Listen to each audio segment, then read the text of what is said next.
भारताचा राष्ट्रीय वृक्ष वड आहे आणि हा वड जास्त कापला गेला आहे. मला फार वाईट वाटायचं नेहमी. हडपसरला एका घराच्या बाजूला हा वड तोडून टाकलेला दिसला.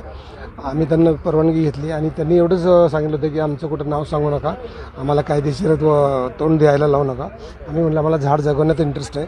तो झाड आम्ही 2022ला उचललं, हडपसरवरनं इकडं आणलं आणि इकडे पूर्ण त्याची तयारी केली आणि पानसरे सर होते, त्यांच्या मार्गदर्शनाखाली आम्ही त्या पूर्ण ट्रीटमेंट दिली त्याला आणि एक मोठं ऑपरेशनच सक्सेसफुल करून दाखवलं आणि ते झाड 2022ला इथं लावलं आणि त्याचं आता पूर्ण परत तेवढं वाढायला लागलं आहे. 150-200 वर्षाचं असेल ते झाड, पण आता परत नव्यानं जगतं आहे ते आणि आता असं वाटतं की नवीनच झाड झालं आहे.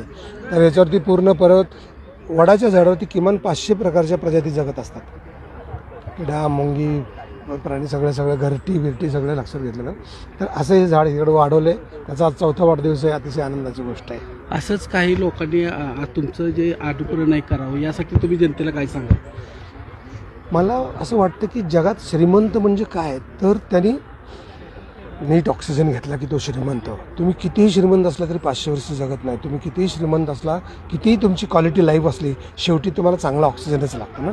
आणि तो ऑक्सिजन विकतचा आणून किंवा असं आणून किती वर्ष जगणार. शेवटी एसीच्या वाऱ्यापेक्षा तुम्हाला झाडाचा वाराच चांगला वाटतो. तर हे लक्षात घेतल्यापैकी झाडा इतकी श्रीमंती दुसरी नाही.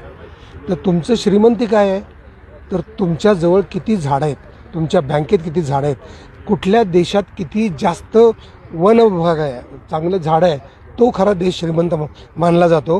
तसं तुमची श्रीमंती त्याच्यावर नाही की तुमची वृक्ष बँक केवढी मोठी आहे, तुमच्या बँकेत किती करोड आहेत, कागदोपत्री करोड किती आहेत त्याला महत्त्व नाही, तुमच्याजवळ किती वृक्ष आहेत.